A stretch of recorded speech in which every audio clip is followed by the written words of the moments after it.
Autobiography, when it was written by Yogananda Paramahansa Ji in 1950s, then most of the world came to know about this divine soul, Mahavatar Babaji. The 1,000 names of Divine Mother. One of the name is Paramanu, which you now called subatom. That the only way to be powerful is when I go within and find my powers and abundance inside me, my hidden spiritual wealth. Kriya Yoga, the path of the realized ones, completely based on science and is a perfect marriage of science and spirituality. The path must be followed with full devotion and faith, not just from the logical point of view, but from the emotional point of view. Autobiography, when it was written by Yogananda Paramahansa Ji in 1950s, then most of the world came to know about this divine soul, Mahavatar Babaji, the deathless yogi, or Kriya Babaji, or Nagarajan. No one dares to estimate his age because he's been over 2,000 years on this realm. The one who initiated Jesus Christ in Kriya Yoga. It is mentioned in the Bible, the lost years of Jesus, from the year 14 till 28 or 29. It is said that he came to India and got initiated into Kriya Yoga in the Himalayan region of North India, where some of you have been. And I have witnessed his grave in the Kashmir. It's painted in green color, and it is said that the Jesus was buried there. Although some Christians don't want to talk about it, that's a separate matter. But the point is, Jesus came to India and then merged into the Christ consciousness. And then he initiated his disciples into Kriya Yoga. Saint Paul, when he mentioned in Autobiography, Saint Paul, it's in Bible, it's written that I face my death every day, meet death every day. Means what? When you are the seasoned or expert Kriyavan, with your will, you can leave your body and come back. Go beyond the time and space. By performing Kriya Yoga, the seeker, the Kriyavan, is able to remove all the defects of planetary combinations in the birth chart. And by performing this practice with all the devotions and love, the Kriyavan is able to negate its past karmas. Yogananda Ji, when he wrote this book, when he was told by Sri Yukteswar Ji that one day you will go to the West and it would be good if the Hindu priest or a saint has a degree, the West will like that. Chapter 12, My Days with My Master in Autobiography of a Yogi. Because West wants to know the logic behind it. Why do we do it? What is the reason it happens? It wants to go into the know-how. Whereas where I come from, we believe in what Master says with all the devotion and faith. Our ancient saints have been great scientists. What science is finding now, it's been mentioned thousands of years in our scriptures. I just give you an example. Sri Lalita Sahasranamam, where the first word Kundalini was used. It was written tens of thousands of years back. The 1,000 names of Divine Mother. One of the name is Paramanu, which you now called subatom. And for the Western world, the word atom came around 100 years ago only, when they were trying to find the atom and then they were trying to subdivide the atom, and that is how the atom bomb was produced later on. We talk about Niels Bohr's atomic theory and other atom theory. They were trying to subdivide the atom and they found subatom which could not be divided further. And then in the era of these Einsteins and all, they were able to identify the energy that is produced by dividing the atom. But imagine tens of thousands of years ago, this word was mentioned in our scriptures. Because of the suppression of Bharat, India, 1400 years. First the Mughals and then the Brits. When Mughals came, they only believed in one book, and they'd say they still feel that every other book in the world is worth burning. So first university of the world was in India. It was in Nalanda. When people were developing the education system, India had its first university. 20,000 students. It's near the Goa. 20,000 students and 10,000 faculty. It had a prerequisite exam which you have to pass to get enrolled in the university. So all these French and Germans and Chinese and Japanese were coming. And their examination center was in Angkor, in Cambodia, Angkor. That was a Sanskrit exam center to get enrolled into the Nalanda University. But when India went through the Islam invasion, one of this so-called the emperor or invader, he came to that part and he saw this huge university, and the library had over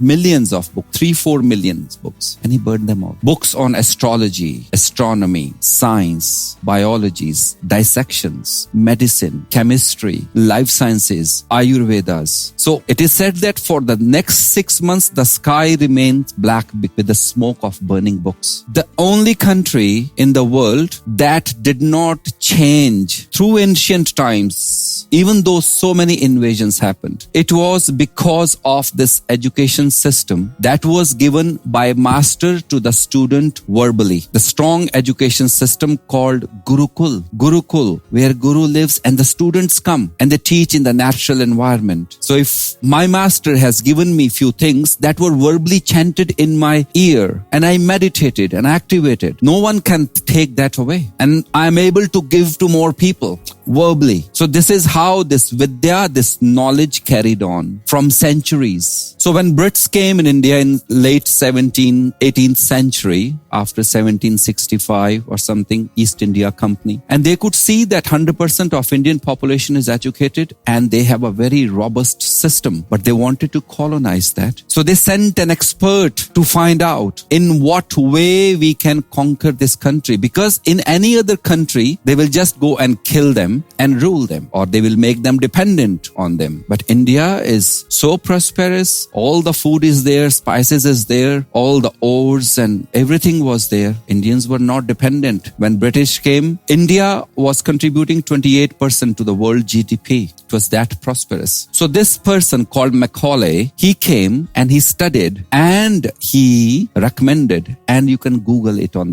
this letter of Macaulay. And he recommended the only way to capture India or to colonize India, make them feel that they are inferior to us, take their self-worth, change their education system, because every village had a Gurukul. So they introduced English and they forced them to learn English and they closed the Gurukuls. Overnight, all of India becomes illiterate because they can't speak English. Take their local clothes away and introduce the trousers. Take their cotton industry away. Take their silk industry away. And when British left India in 1947, India was only 1% contributing GDP to the world. And it is estimated in 150 years or 200 years, the British took now to the tune of $45 trillion. But how does India survived? How does this ancient culture remained alive is how we are doing this. Whereas world wanted to feel powerful and they only knew one way, by attacking others and controlling others, showing that they are powerful. Whereas we believed that the only way to be powerful is when I go within and find my powers and abundance inside me, my hidden spiritual wealth. And when I find my power inside me, I don't find any reason to control anyone out there. There's an eternal peace and power within everyone. So that was one reason India never found any reason to attack any country in the history. That is a consciousness of abundance. When we attack others, when we want to control others, it comes from the consciousness of lack, the poverty consciousness. I don't have it, so I must go out and seek. Whereas India has been a country of seekers. Out of so many ways, we have given the freedom to people to choose their path. We never imposed a one path to the whole population. We never believed one size fits all. If somebody's body is good, there is a Hatha Yoga for that person. If somebody wants to use the body, there is a Tantra Yoga. If somebody wants to reach to the higher ones, there is a Raja Yoga for that person. If somebody believes in the devotion, there is a Bhakti Yoga for it. Somebody believes, resonates with the sounds, there is a Mantra Yoga for it. Somebody believes in the guidance, there is a Bhakti Yoga, there is a Guru Yoga for it, Satmarg. And if somebody believes in nothing, the path of Nada Yoga, that path is available as well. So you choose your path, you develop an emotional touch with any of the divine being, because ultimately all rivers reach to the ocean. Every path leads to the source. But it is important to whomever you believe, make a connection from your heart, invoke your emotions. You don't have to believe in the Kali or Durga or Muhammad's or Buddha or Mahavir or Nanak or Jesus or Mary. You don't have to believe in anyone, but find out somebody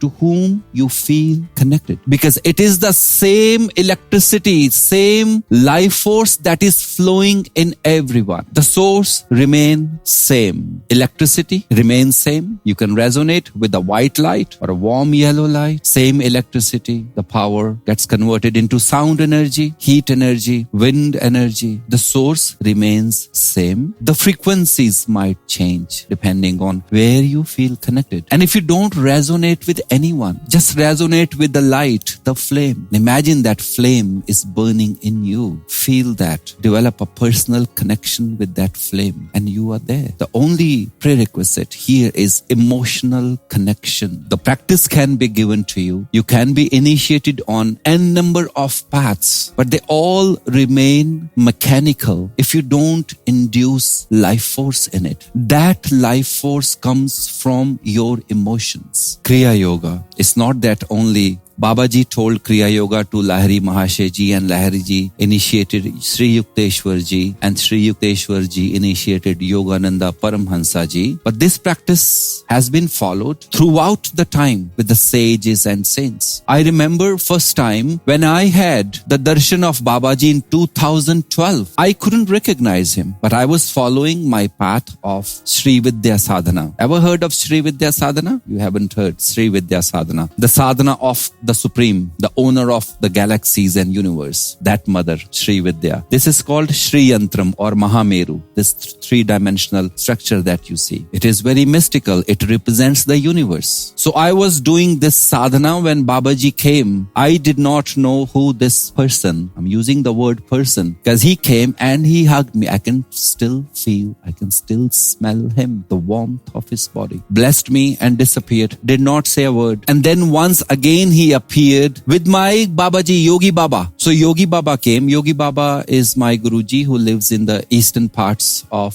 India, the Gar Jungle. He's around 300 years, but he doesn't appear that way. Babaji appeared with Yogi Baba on the side. And Babaji looks at my Guruji, and my Guruji shows some Kriya to me. And through the sight, through the vision, Babaji passed some message to me, and I practiced that. So when the student is following the path, not just Kriya path, any path with the wholesome of integrity, honesty, patience, the masters will know that now the student is ready for the next step. So the guidance comes from the divine. Guidance will come from the divine. And that guidance is independent of who follows which faith. It does not matter. Whether you are married or unmarried, whether you are a girl or a boy, a man or a woman, whether you are Hindu or a Sikh or Christian or Muslim or Buddhist or Jain, when you are ready, the divine will send you that wisdom through any means. Whether you are Swami, whether you are renounced, nothing. And this is one of the beauty of this Kriya lineage.